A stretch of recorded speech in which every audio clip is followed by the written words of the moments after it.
Steelhead have a way of humbling even the best anglers. One day everything clicks, the next day you can't figure out why nothing's happening.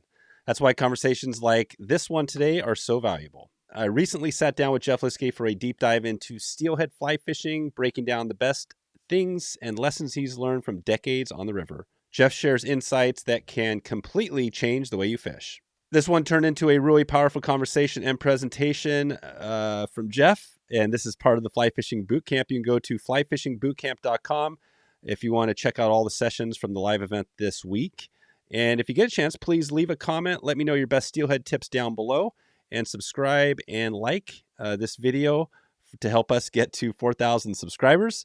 Then we're going to 4 million is the next goal. All right. And also follow at Great Lakes Dude on Instagram, at Great Lakes Dude on Instagram for a chance to win the fly rod tonight. We're announcing that tonight. If you follow Jeff and the Great Lakes Dude, you get a chance. All right, you ready to go? Let's get into it. Here he is, Jeff Liskay. You don't want to miss this one. Steelhead fishing, breaking it down step by step.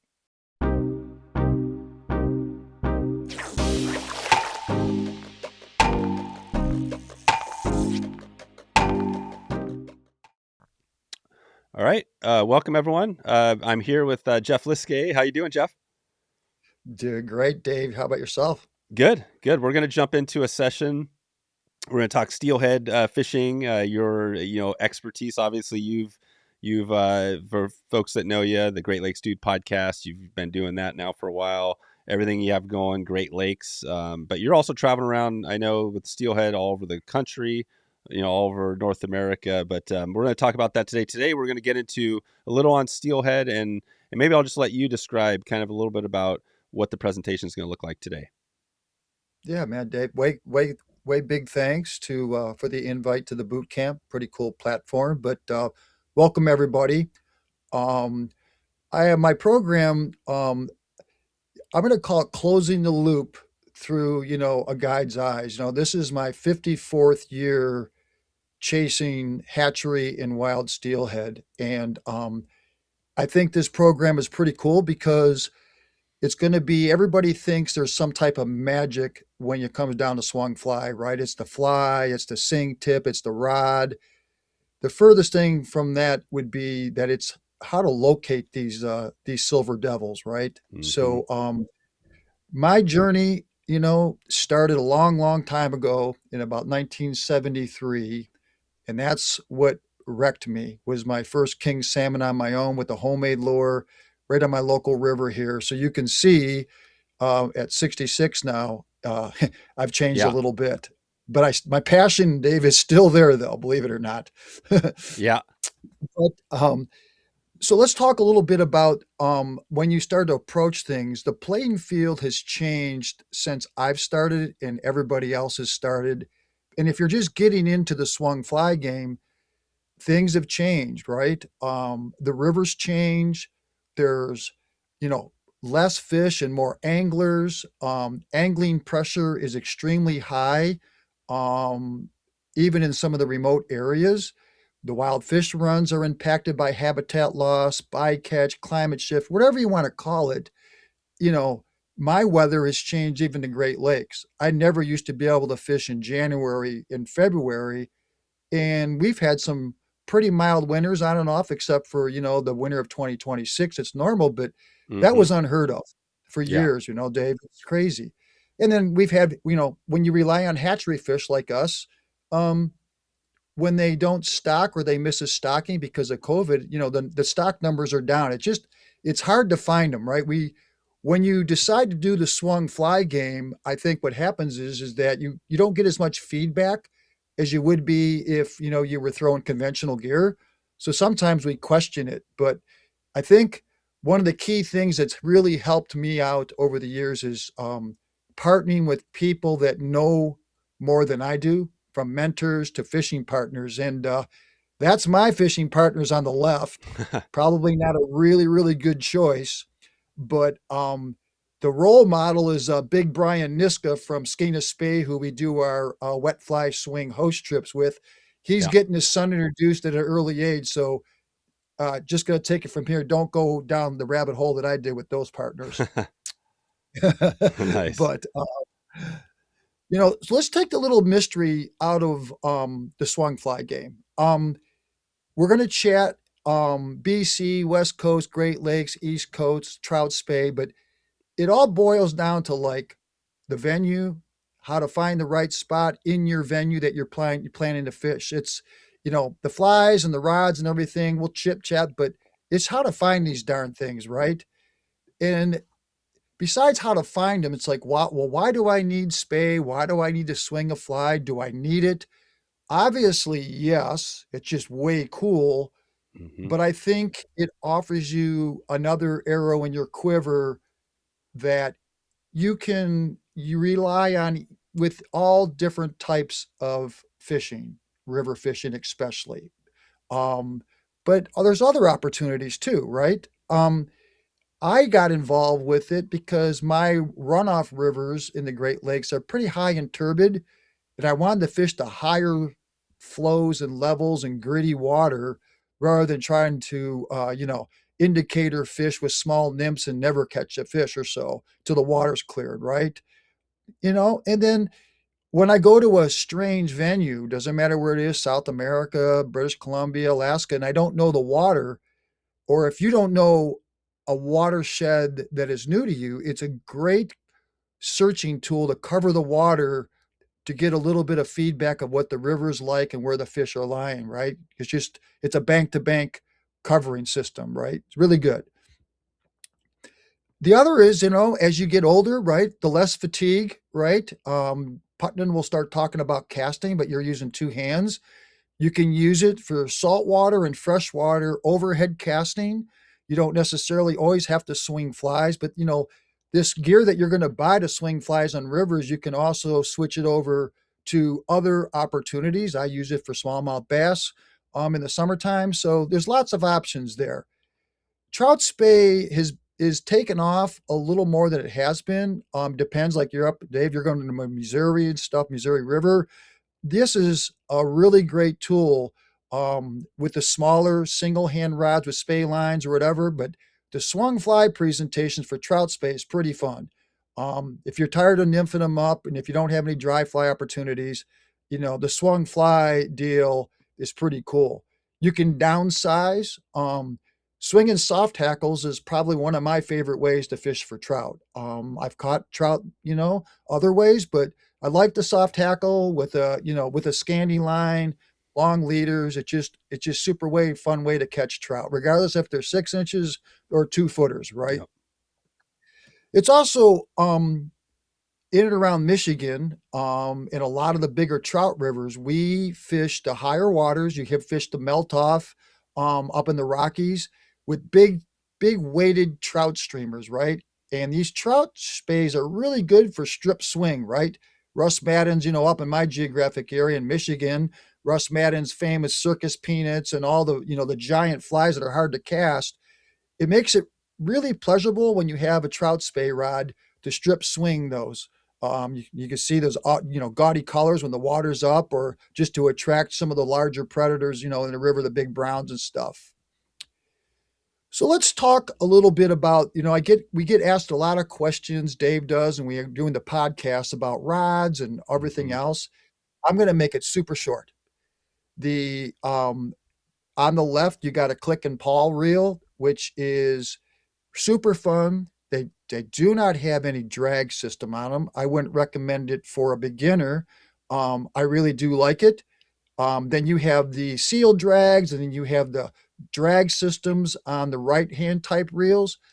The main thing is what I really want to concern is that when you jump into the spay game, make sure that the reel is large enough to accommodate these larger spay lines and shooting heads, right? And when you go to balance the outfit, a lot of anglers will keep the line on the reel. What you really want to do is make sure the shooting head, or at least the belly of a mid spay line, is out of the rod tip, just like you were fishing it. So when you're holding that up on the front of the reel on the foregrip, you're going to have a nice balanced outfit. But if you have the line and the sink tip and a big long 50, 65 foot spay head on there, you're going to have the weight of the line on the reel and the rod won't be as balanced when you go actually fishing. So a pretty key point. Quickly on rods, one nice thing about spey casting, you're going to hear Jeff Putnam's here coming up today with the casting, is you can use your 7.5 foot to 10 foot rods just by getting a spey dedicated line, basically a single hand spey line, a Scandinavian line, even a Skagit line. Um, and then when you start getting longer rods, now they coined the rods that are between 10.5 and 12 footers, switch rods, and those are going to grain a little bit lighter in grain weight. Um, they're sort of like in that trout spey area. Then you have the Mhm. short spays, which were a lot of the anglers on the OP like to fish a little bit shorter rods with full spey grain weight heads on them. And they're a little shorter. They usually bottom out around 12.5 feet. They start around 10.5 foot. The Jerry French Pirouets and things like that are very popular. Loomis, short spays, all those are that. And then the full two-handers are 12 to 18 foot. I will like to say that it is a forest of confusion when you begin picking out a spey rod. You're going to have super fast actions, slow actions. My favorite rods that are easiest for me to cast is a rod that has a pretty soft tip section, like maybe the first 8, 12 inches. But from there, the midsection is super, super strong. But then when you get into the butt section, it has a little bit of forgiveness in the butt section, a little softer. So the whole rod bends all the way down into the cork. It's easier to cast throughout Scandinavian style lines and the Skagit lines. I prefer those type. Other anglers might prefer a fast action, but that's just my preference. Makes it easier just for general casting day in and day out, hour after hour.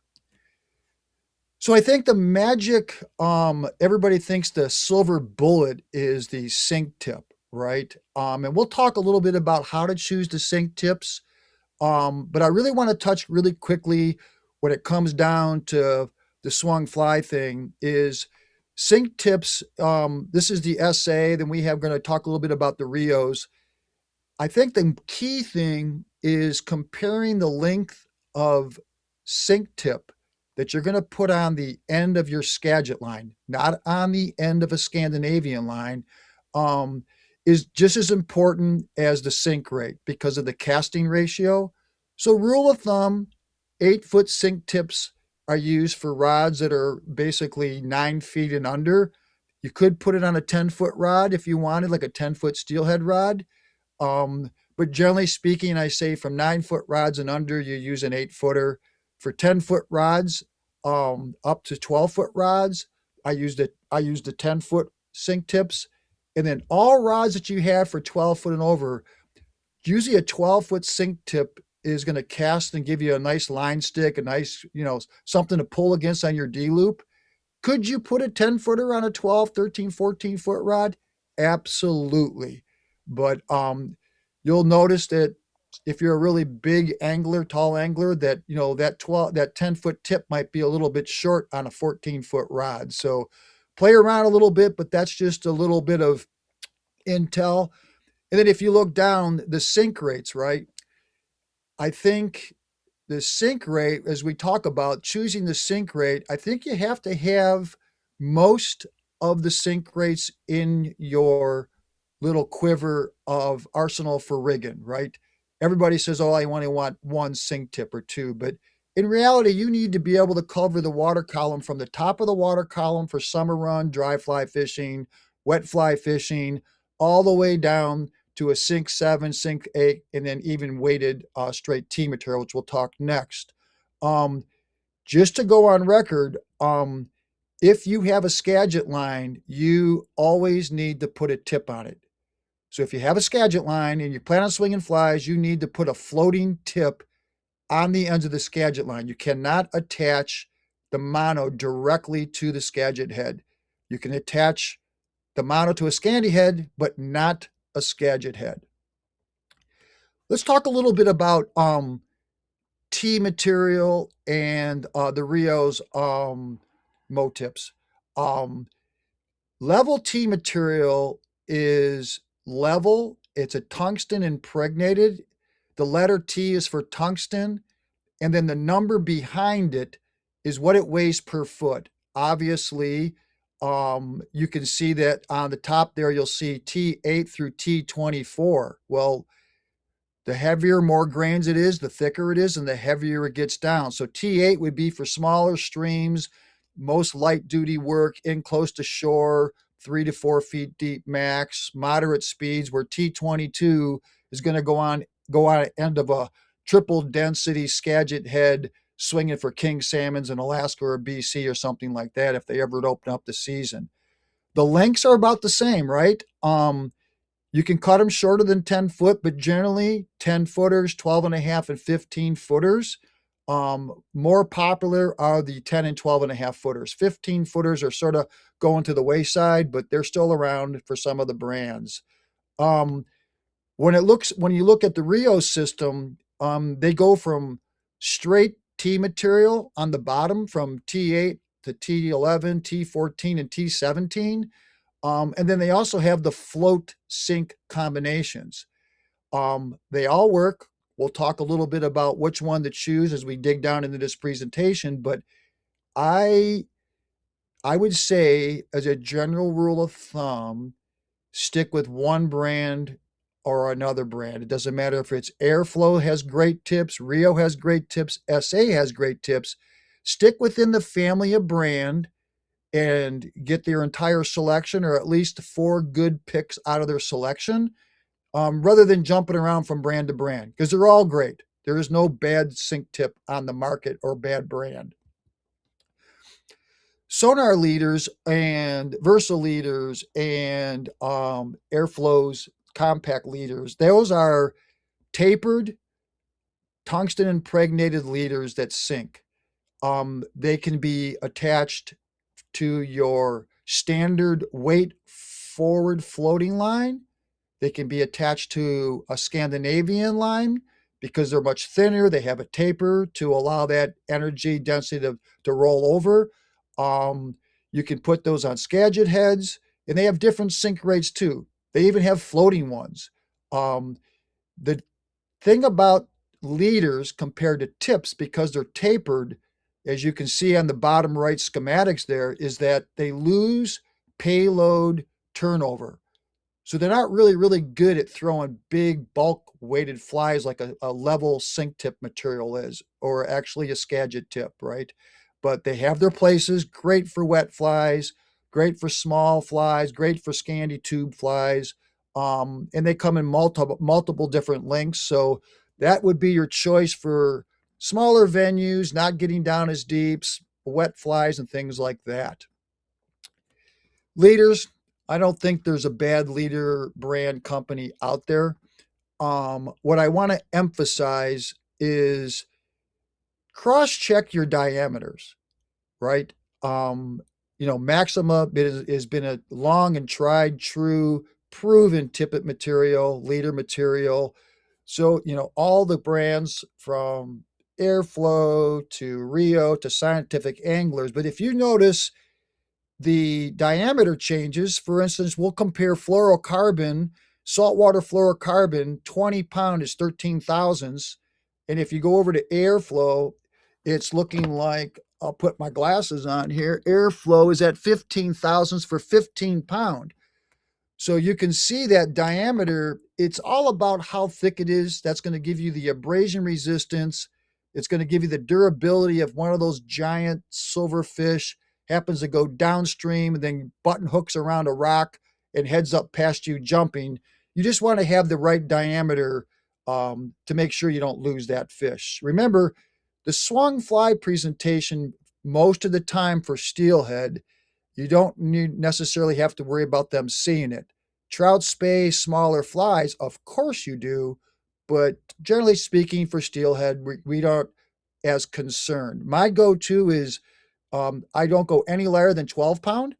Most of the time, I'm running 15 and 20, just in case I happen to, button into pretty badass fish, right? So break time's over. There's me lazing down there on the edge of Skeena. during their wet fly swing host trip there, just Nice. watching. Yeah, right. Just hanging out.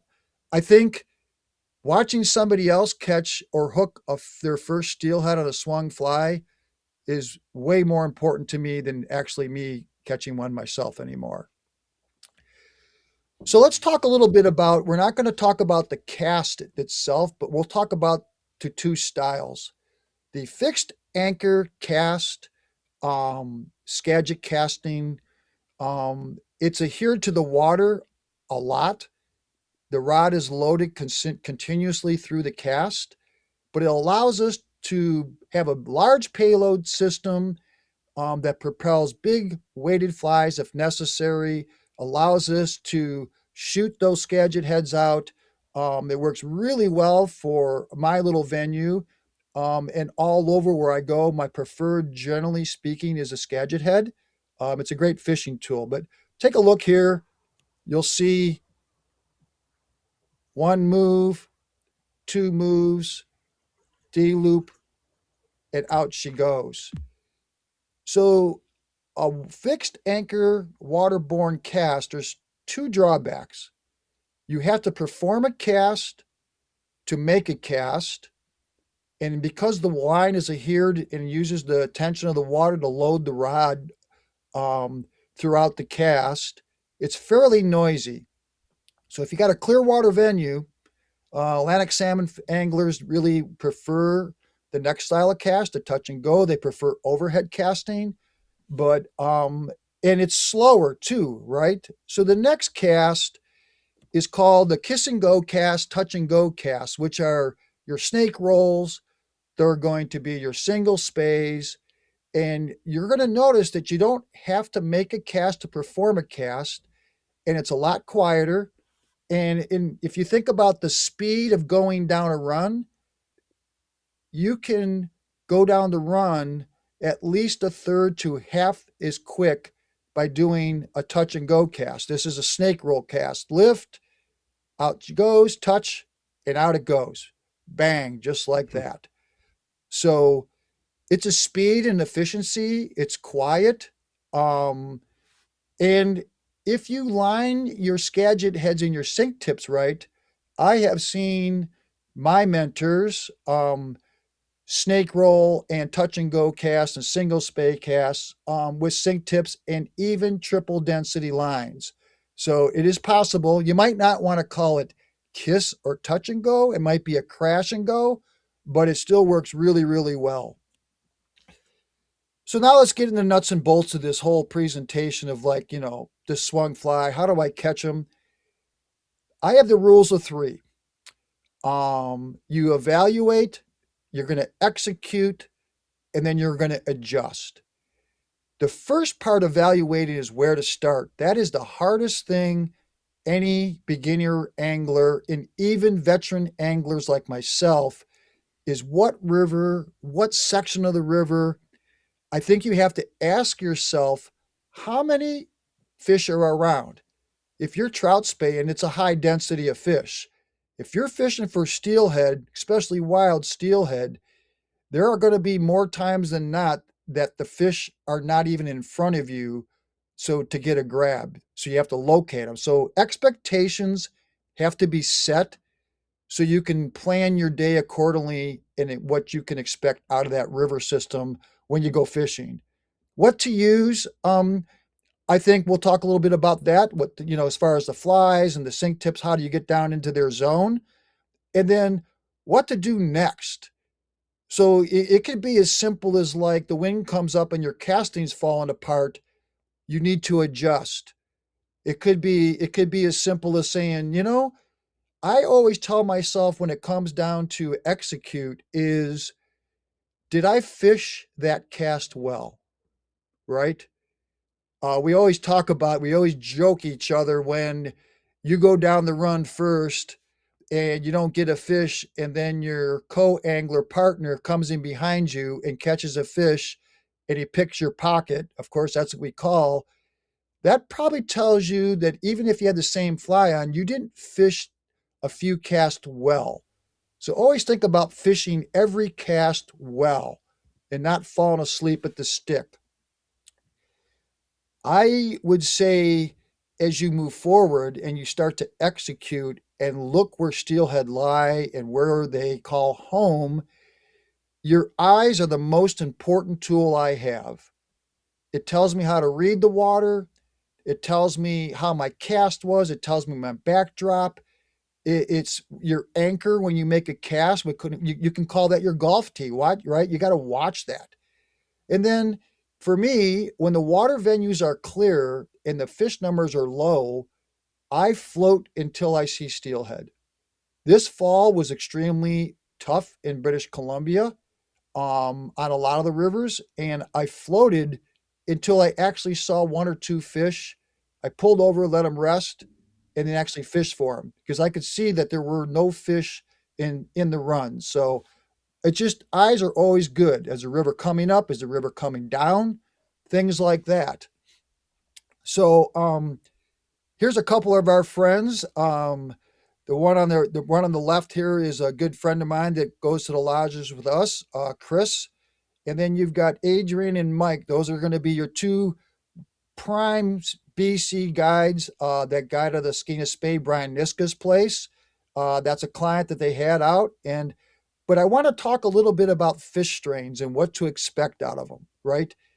A summer run fish, steelhead, wild, or even in Michigan or New York, where we hatchery ones, these fish move into the interior parts of the river and they're coming in starting in the end of July through August.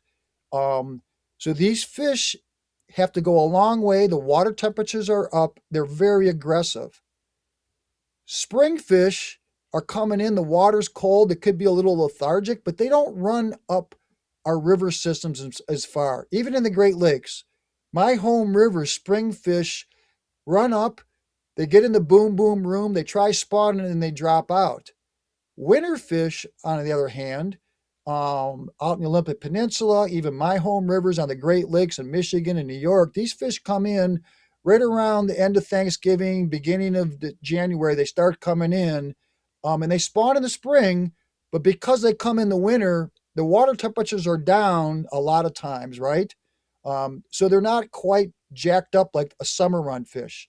Fall fish, that's another story. Fall spawners come in super early, they spawn early, and then they get back out. A lot of times in and around my neck of the woods on the runoff rivers of Lake Erie, these fish are coming in, they're spawned out, and they leave the river system by the end of December. So there's lots of different strains.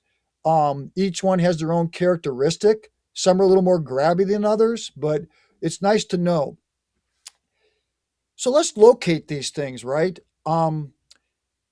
It's you have to open up a communication line with the fish. Um, and steelhead talk to you. You know, they're not talking to you like I'm talking to you right now, but they're gonna if you get a grab or you see another angler or you get some intel from another angler, they're gonna say, "Hey, I'm right over here and I'm with a couple of my friends." Most of the time, steelhead don't pack into a hole like salmon do. They come up in small pods, and if you get one fish, there's usually one, two, or three fish in the general area. Sometimes in the Great Lakes with high density fish populations, there might be as many as 15 or 20 fish. You know, Dave, you've seen that in Elk Creek, right? How many numbers are can get in a small Yep. stream, right? Yep. So are they moving? Are they resting? Are they holding? Are they spawning? Or are they coming back out of the systems being recombers? Let's talk. When the fish are moving, we can't catch them. We see that a lot on the Skeena, right? We're just hoping for one to slow down enough and find a feature that they're going to hold on. We'll talk about that. When they hold, that means they actually found some area that they're going to hold, wait till they start to mature and spawn, or a high water pushes them out of that hole. When they're spawning, they're spawning. You know, you leave them alone, let them do their thing. And then when they're done spawning, they're heading back out to the ocean or the lakes. Um, they bite like crazy. So this is the hard part about a swung fly angler is understanding that our fly is only in their zone for a short period of time. You can see this magical 3D box that's in this window of a steelhead's vision when we're swinging a fly. It comes in from one side or the other. They see the fly approaching, then it goes through the middle of their zone, their awareness zone, then it pops out their peripheral vision. And at that point in time, they have to make a commitment to either slowly follow it, jump on it, and just grab it. It all depends on water visibility and temperature. Remember, fish move easily horizontally along the bottom or through the water column to get to your fly than they do vertically. They won't move too vertically if the water's cold. They won't move a lot when the water's really gritty. So think about when the water is cold or dirty. Imagine that your fly has to marinate in their zone, in their face, way longer than it would be if the water is cleaner, clearer, and warmer. 40 degrees is around the magic temperature where fish really start to get lethargic. The steelhead, I would say when the water temperature is 36 degrees to 33 degrees, like I fish a lot in winter steelhead fishing, that the magic window for these fish is 6 inches by 6 inch magic box. So multiple casts, go through the run one or two times because the fish, if they're there, you're going to have to lay it in front of them way longer than you would be. One thing we'll start talking about is this water visibility thing, right? We talked a little bit about noisy casts, right? But the only good thing I like about clear water is you can see them, you make a presentation, and then you get a reaction. It's a really good time to dry fly fish for them. Under drought conditions, you can see the right-hand video. That's my home river under this fall's drought condition. And they look just like normal trout. They're facing backwards, sidewards, but those fish get extremely wary when they're like that. You have to scale down. You have to, remember we talked about, execute and adjust. Well, you're going to have to execute quietly, scale down, adjust accordingly. You're not throwing in no big swung flies. You're going to throw in maybe a dry fly dropper with a small little soft hackle, something like that. So think about that when it comes down to clear water. So this is the meat of the presentation. Um, some people call features structure. Brian Niska loves to call features like rocks and barriers and gradients. This is how we locate steelhead.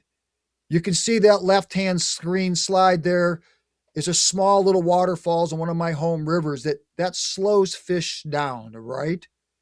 The next is going to be actually a natural waterfalls, which is on another one of my home rivers, which there's a cascade of waterfalls anywhere from 10 to, 40 feet. That stops the fish migration. We need to know where those are at. That slows their migration up. It doesn't matter where they're at, the Great Lakes, it doesn't matter where they're at, Alaska, wherever. It could be actually a dam, right? A hydro dam with fish ladders. It slows them down. It traps them, like on the Deschutes River, fish get trapped between the dams. But then you have very large gradient changes and falls that slow the fish down. This is a pretty cool recording of from Pete Humphreys and the family that was up there on the Dean River. Check out this gorge that they have to swim up, a wild steelhead.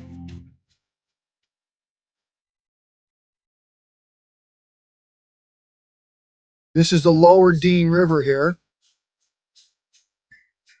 Pete Humphreys' brother recorded that and shared it with me. This is going by the lower camp, but watch when the helicopter drops in what these fish have to traverse up through.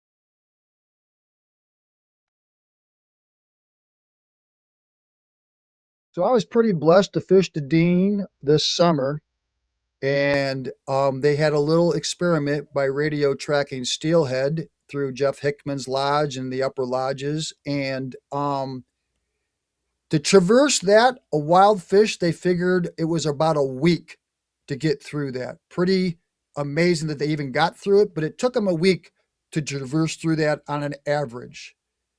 So let's talk a little bit about when you're on the river and these features.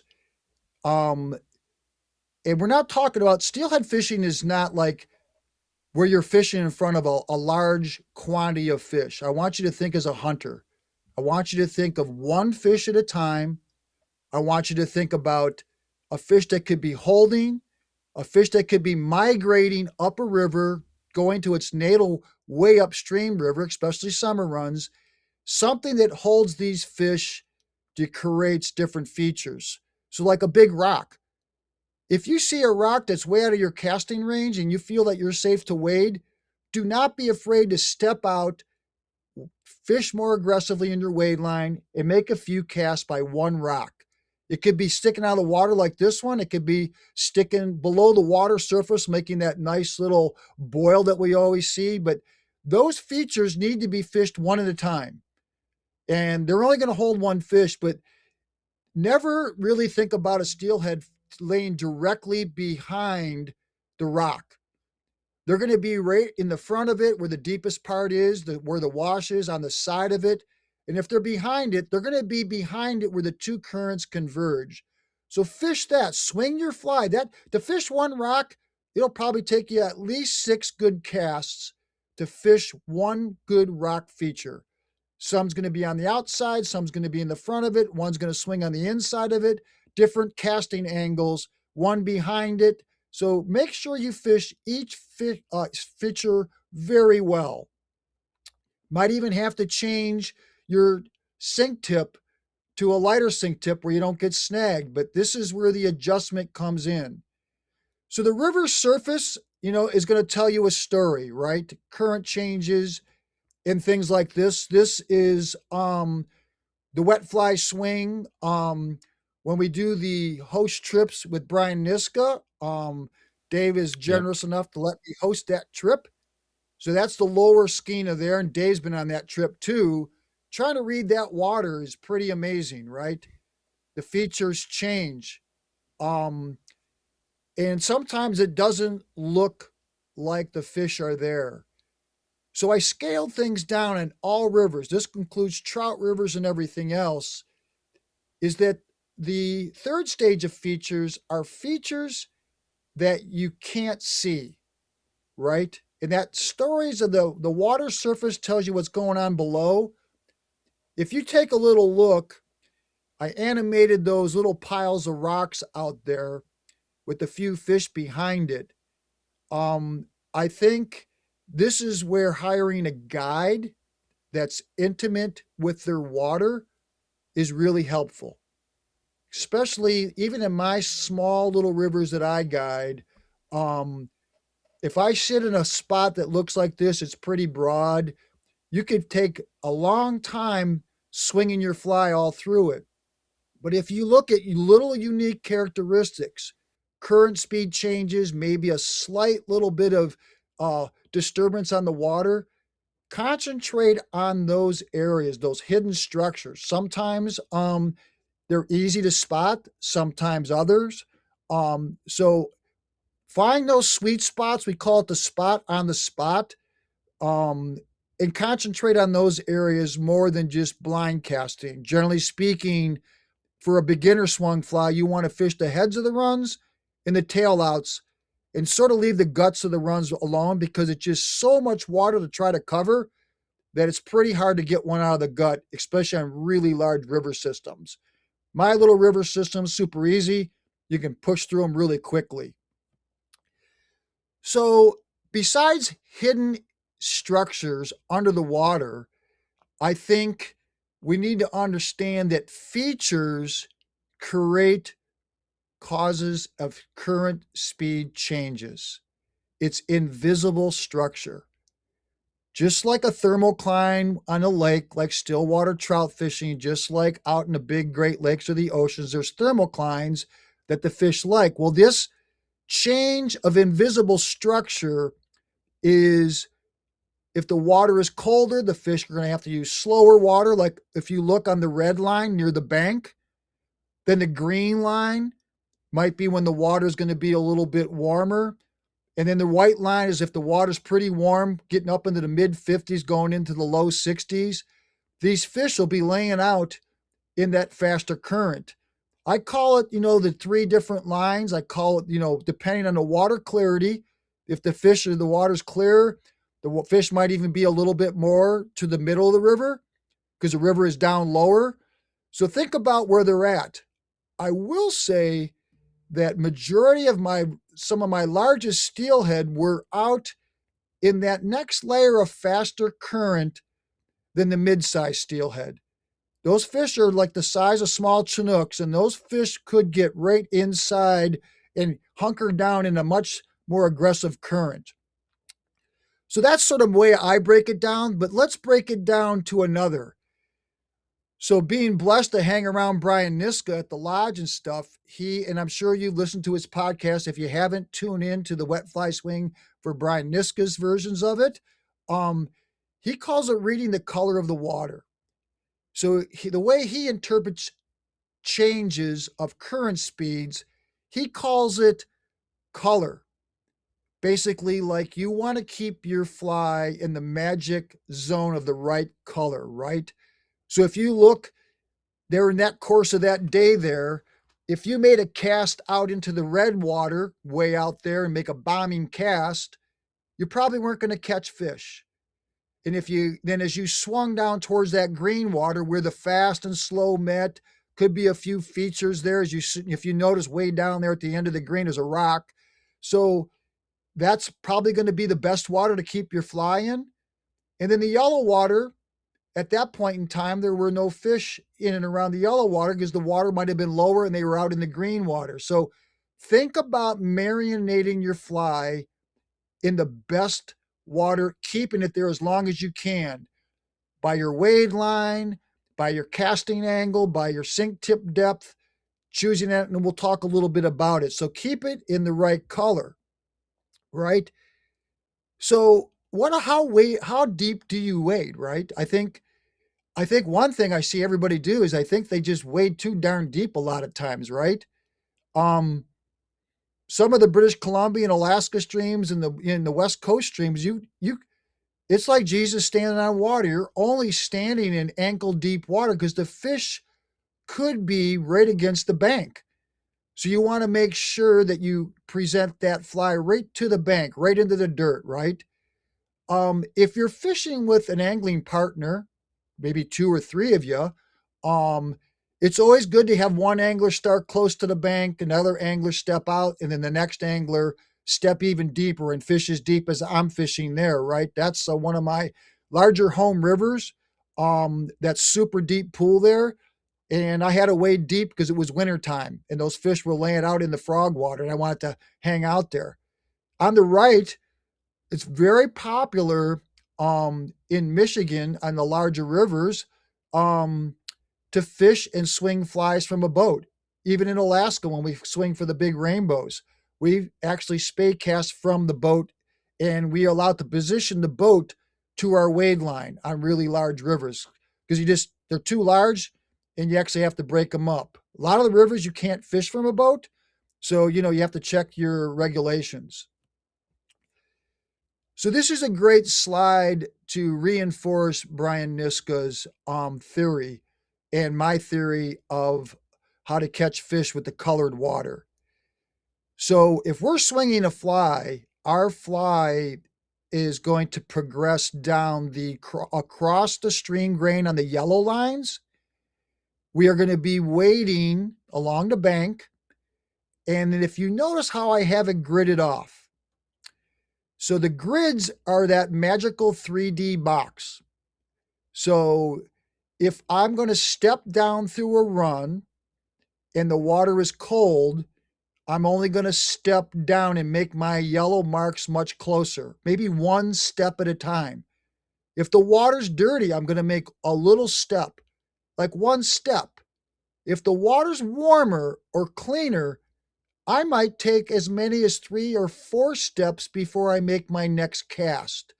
So you can be a visionary and shrink those yellow tic tac toe boxes that intersect the red lines, right? And then as we look at the color variations of each line that we're trying to progress through, the yellow line in that band there in that grid section, there's 3 fish there. That would be for gritty water. It could be for extremely high water where the fish are pushed against the banks. If the water is extremely low, you might find them hiding out in nearshore shelves structure, very tough to get. So, you might have to use your sink tip to drop off of ledges and get into those nooks and crannies because the fish are hunkered in, right? But if the water's perfect, the water visibility, say 2 foot to 3 foot, the water temperature's over 48 degrees, right down the middle of where you expect to catch them on that seam of the faster to slow, that's that magic purple color, right? You're going to get a high percentage right there. So be on guard and choose your watercolor system, and the fish talk to you, right? If you get a grab there in a certain current speed, I will guarantee you that that's where the most of the fish will be for the day. Faster water, slower water. So keep your eyes open, keep your game face on. So larger rivers, we call it pinch points, where large rivers funnel down and the current speed changes. And it changes because there's shoreline structure. It could be a point, it could be a couple series of some really big rocks, it could be a gradient change. We call those pinch points. Those are areas that the speed of the water might go from super slow to just enough speed where the fish like it. They like to lay there. Really key for winter steelhead fishing. You look for those little pinch points. You look for little speed changes where the water goes from slow to walking speed to almost frog water. And those are those little speed changes where, remember, we're only hunting for one fish or two. So sort of like right where that arrow is there, you notice the shoreline has a little bar there. Just like the skiing and every place else, it changes current speed that hesitates the moving fish to make them resting, and it'll also make fish hold there maybe overnight when they're traveling through or waiting for spawning urges. Hard part about same color, same paced water is, like we talked about, is that we need to find those hidden structures on it, right? But you can just sort of see here how you have some nervous water on top here and there with that glassy still water right where the angler was fishing. Right there, there's a little bit of a structure there. There's a little point straight out the log jam there that created some features along with some rocks. So if you see the calm, slicky water, meet the trembling, we call it diamond chop, nervous water, there's something going on underneath the river surface. So make a few extra casts. And when you're working through the water, we can talk about the pace too, how fast you want to cover through water. My runoff rivers, which we've actually had a wet fly swing host trip there, was super fun. Thanks everybody that came to that one. Is that they go from high, turbid, running in the trees, muddy, to so low and clear like the left-hand screen that I can visually go there in low water periods in the summer and find these unique hidden features, like these little ledges, these little rocks. So if your home river gets clear enough and the steelhead run's not on, spend some time, float it, walk it, really get to know where those 1 or 2 fish will lie so you can spend the majority of your time in those hidden feature spots that makes those fish hold there rather than just running through a milk run of a long run after a long run, and only getting through 2 or 3 runs a day where you can dissect a whole run cut it into maybe only one or two areas, fish those one or two areas and leave. I'm sure everybody's experienced with with a good guide. You're looking at him like, or looking at her saying, why aren't we fishing this whole run? You only fished like maybe a third of it. That's because they know there's something secret in that area that you're fishing. And then of course, my runoff rivers, that's what I just got dealing with this ice out 2 weeks ago. Solid jumbled up ice, 6 foot thick of just cutting its way through out to the Great Lakes. So I think as a swung fly angler, because our success ratio in not getting as much feedback as we'd like, especially as you're a beginner, the river gives away its secrets by looking upstream. Just look at this stream layout here. I'm looking upstream at this slide. You see a big rock feature over there on river left. On river right, you see a nice point with a nice rock feature. But look at that glassy water that comes down along the pines on that left-hand side of the screen. Then if you look way upstream, you're going to see a flat spot with a fairly aggressive rapids, right? Well, I'll guarantee you, if these fish start moving up through, they're going to slow down a little bit in that area, right? They're going to slow down compared to like a channelized straight run, not much features to it. So, I will say that Google Earth is your friend. Find yourself these areas, look on the map, walk the river, float the river prior, but do your homework. But Google Earth will let you sort of see some of these features that slow these steelhead down. In that entire slide there, you might only be fishing for 3 or 4 fish at the most, maybe only one fish. So, but look at those difference. It gives away its secret. So I think let's talk about the cast angle, right? Fishing is nothing more than a game of angles. And I see a lot of anglers a cast in prayer. They just huck it out, got a sink tip on, and they swing and they step, and they swing and they step. I want you to meaningfully understand the angle of a cast and why you're making that angle of a cast. You could start out 90 degrees from you straight across, and if you let it go, the river will straighten it out, and then eventually start fishing. You might have to make a 90-degree cast and make a mend to sink the fly deeper. But understanding that the farther upstream you cast, the less the fly's fishing, the more you got to fix it to go fishing, right? Then if you cast at a 45 degrees or a 60-degree angle down, as you start working downstream angle casts, you don't have to apply the mend as much. You sort of just got to hold back on it, let the river straighten it out, get it to fishing depth, and then walk it across. Remember how we talked about the watercolor where we want to marinate the fly? That's sort of how we're going to start talking about sink tip choice. I like to call from the time the fly starts fishing till when it's hanging down from you on the hang down, that's that yellow line down there along the bank. I like to think of it as a slice of pizza.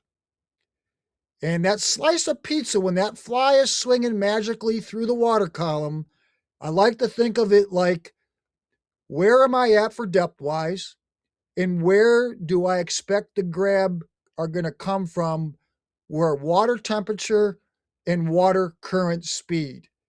Because there's a lot of times you might need to manipulate that fly or manipulate your wade line to make sure that the fly is in the magic slice of pizza the longest. So think about the cast angle. I like to cast down at a 45 a lot of times, more than a 90 or 60, just because I can give it a little bit of a pullback mend. I use a little bit heavier sink tip to allow it to get down and fish right away rather than playing around with a lot of mends. But there are times for mends too, trust me.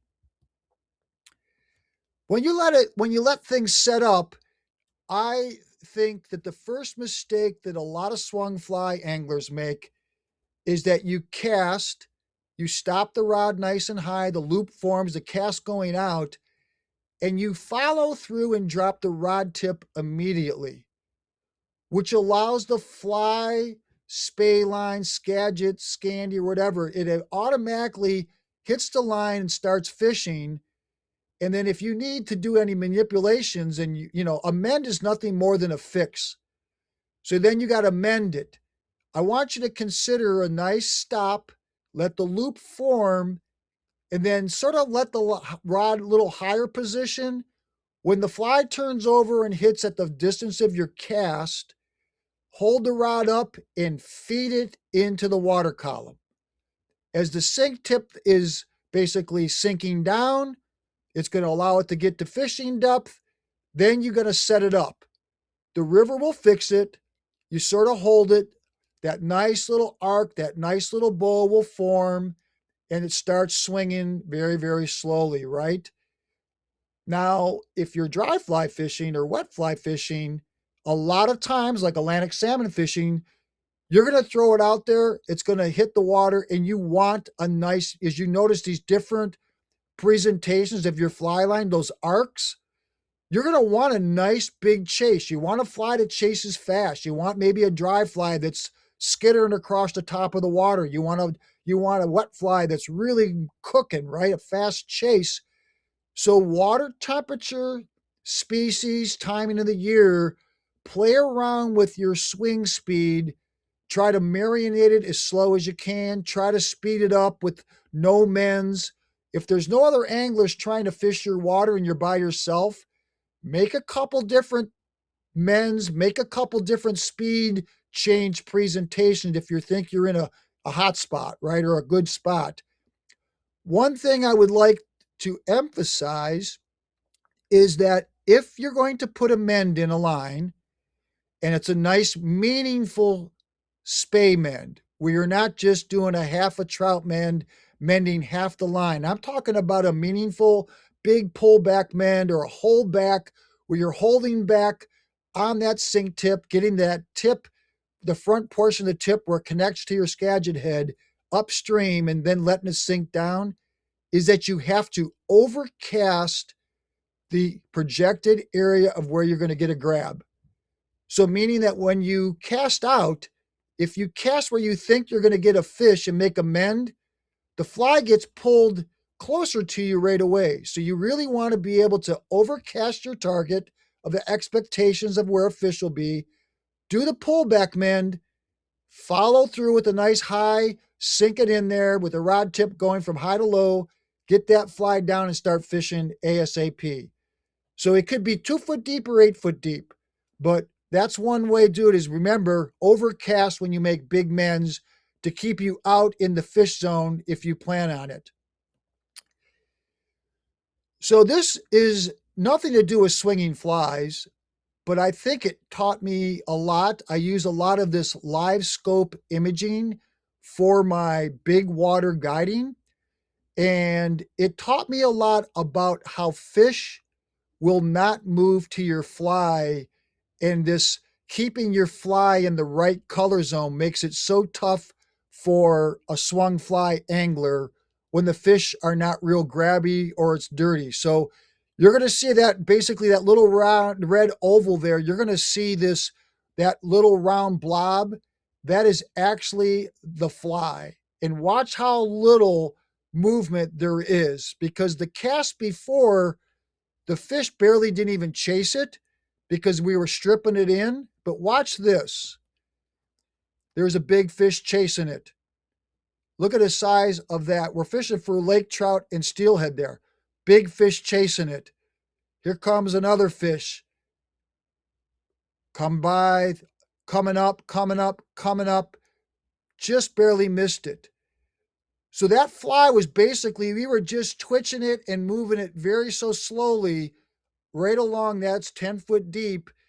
But if once we started moving the fly more aggressively, those fish didn't even look at it. They stayed stationary. So there's something to be said that sometimes fish just don't bite. And that's what that live scope has taught me. So a lot of times when I'm swinging a fly and I'm disappointed in my ratio of like, how come I'm not getting any reactions or grabs? It's sometimes they just don't bite, period. Let's talk a little bit about rod position. If you hold your rod to the inward position towards the middle of the river, the fly is going to slow down. If you hold it towards the bank, the rod, like in this situation to my right, the fly is going to speed up. If you hold your rod higher, the fly is going to fish a little bit higher. If you hold your rod down low, the fly will fish a little lower. So by manipulating your rod position, you can change your fly disposition. Remember, you are not technically want to fish the fly. You want the fly line, shooting head, or long spey line to actually fish the fly for you. Imagine that fly coming through the water column under no tension or under tension from you. When you're under tension with the fly and you're steering the fly materials that are on the fly do not, they're compressed. Think about the fly shooting head, the Skagit head, Scandi, whatever line you have, even a single hand line. Think of it as an elongated bobber, and you're just manipulating the shooting line a little bit. You might be manipulating your rod to get that fly to really produce well and swim well through the current speed changes, right? If the current's fast, the fly will swing a little faster. If the current slows down, the fly will swing a little bit slower. That is the key to swung fly fishing, is watching the line when it goes in the water. Watch the head. You'll see that fly, your fly head, or you're swinging that fly and it's moving through, progressing across that from far bank to near bank on your hang down. And I will tell you, once you get a little feel for it, you will find that you'll see your lines speed up and slow down just an ever so slowly, a minute amount in that couchy water. That's when you're going to get the grab. So the line is your friend. It's your indicator to success. I actually go as far as in the wintertime, full on 33, 34-degree water temperatures, shelf ice. I will actually allow my sink tip to touch bottom just before I park the fly. Kevin Feaster actually uses a split shot rig up in Muskegum that once we cast out, we make our mend, we allow that fly, he allows his split shots to touch, I make a mend, fully understanding that 2/3 of the swing is nothing more to set it up to get the sink tip to touch. The sink tip touches, which allows that fly to park, slow down, then I engage, and it allows that fly to park and marinate right on that very slow inner near bank, slow, couchy water for winter cold water steelhead fishing. In those tanky pools, just enough to slow it down, because believe me, their metabolism is down. Once it starts getting below 36, 38 degrees, winter steelhead fishing can get super tough, and you got to keep that fly hanging in the zone. A lot of times, I might let my hang down in a deep winter pool as long as maybe 15 seconds before I strip it in. I might even just, rather than doing a rod throb back and forth, I might just pull in about a foot or two of line and then let it drop back. Be very, very patient on hang downs for cold water steelhead fishing. What to tie on? Now we're talking rigging, right? Well, I think you can talk anywhere from big, bright pink, bushy flies over there on, the rods that are all there, bright orange and pinks for fresh, aggressive summer run steelhead that are coming in from the ocean, or winter steelhead that are like all jacked up, to even Great Lakes steelhead that at first come into our rivers here in the Midwest. They can see them, they're jacked up. But day in and day out, an egg sucking leech pattern of some sort, like the middle screen, is going to do you justice. The old egg sucking leech pattern that everybody copies, from using ice dub to old school chenille to using rabbit to using marabou, that is going to be your go to base fly for swung fly. Your double marabou's, trailer, trailer trash, add some ice dub. Some anglers even put a bead in front. That's your call. Um, if you're hardcore, you know, summer run fish and wet flies, winter run fish on wet flies up on the right hand corner, very, very doable. They caught fish way before all the fancy pants synthetic materials. And then, of course, dry fly fishing, right? For your summer runs and your all those fish that are so lucky, blessed your anglers that can chase them when the water temperature's up and the fish are actually on the hunt and their metabolism's jacked up. I think for color choice, I think my rule of thumb is dirty water, clear water, some type of black. You can't beat black with accent colors, right? You can't beat black and orange, can't beat black and pink, you can't beat black and chartreuse, you can't beat all black, right? Black silhouette catches when their water's clear, it catches when it's dirty. I use those flies with the really big, bold colors in the middle there because my rivers are super gritty and dirty. They need to see the fly first, right? Um, the big rabbit leeches with the cones extremely well. I feel that orange and pinks are really successful for fresh fish moving in the system. Um, I like that because it's really gonna like attract fish from a distance, especially even when the water's clean. Here's some different variations, right? You've got your standard everybody wants, your intruder patterns. Super great. Um, I will say that you need to have weighted flies and unweighted flies of the same pattern. If you feel purple or you feel white or you feel orange is your go-to color, I really want you to have it in weighted and unweighted. That way you can cover your all the bases, right? My go-to is unweighted flies fishing with a fairly aggressive sink tip.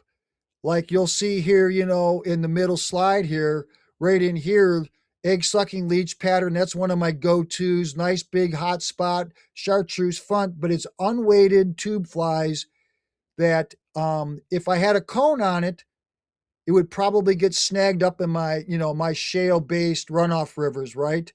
Um, I go as far as having unweighted, bead chain, and then cone weighted flies. Um, What's nice, if you fish shanks or if you're going to fish tubes or whatever, it's super easy for you to slide on weights on the front of your fly if you need to get it weighted. It's super easy to go and put a weight on the back of a tube fly on front of your junction tubing. So the adjustable weight thing. And then, of course, I would say you can't beat, a marabou popsicle of some sort, basic single stage, shank fly or whatever. But day in and day out, a lot of my big steelhead have came off of a rabbit leech pattern up on the right hand corner here. Some type of bead in front, sometimes not, but some type of hot spot. The purples and pinks, oranges, blacks, black, blue, of course. Those are steady producers. And for your hardcore anglers, um, I catch a lot of fish on traditional wet flies. They sink a lot faster than you think they will, even on straight mono leaders. So don't be discouraged to even throw that. Low clear water, think buggy, right? Rather than throwing these big giant traditional swung flies, think more like that bottom right pattern. Think about, if you're steelhead fishing, think of crossover patterns, right? This is sort of like what I call my clear water crossover base model. I use it it's a really good trout streamer for strip flies.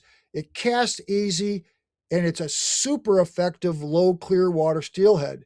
You'll notice doesn't have a lot of in your face. that is a plastic bead chain from the craft store rather than lead eyes. You can put lead eyes or a tungsten in front of it, but that think about more of a sculpiny traditional type look, try to camouflage it, scale it down, real buggy, right? For swung flies, like spey bugging. Okay, I am going to wrap this up. We actually, Jeff lost power as we were wrapping. He was at the last slide. So the good news is that we were all able to see pretty much the entire presentation, and that was epic. I had some questions I was going to ask Jeff, but I think we'll have to check in with him on the next one. If you're interested, Great Lakes Dude podcast. I'm going to switch over to that right here so you can get a look. Yep. So here we go. So we got the Great Lakes. So if you want to follow up further, just go to Great Lakes Dude podcast, and you can check in with Jeff here. You can listen to all of his episodes. He had an epic one here, last one, episode 17. Have a listen there, and as always, Great Lakes Dude. Check in with him and follow Jeff on Instagram, and you're going to be entered in to win that rod. I'm going to get this cleaned up and out to go, but I really just wanted to say I appreciate everybody for hanging in with the live nature. We had a little technical difficulties, obviously, but we got the bulk of the presentation. And Jeff, I just talked to him. He said all was good as far as there was one slide we didn't get to. So thanks again for joining here, and we will see you on the next one.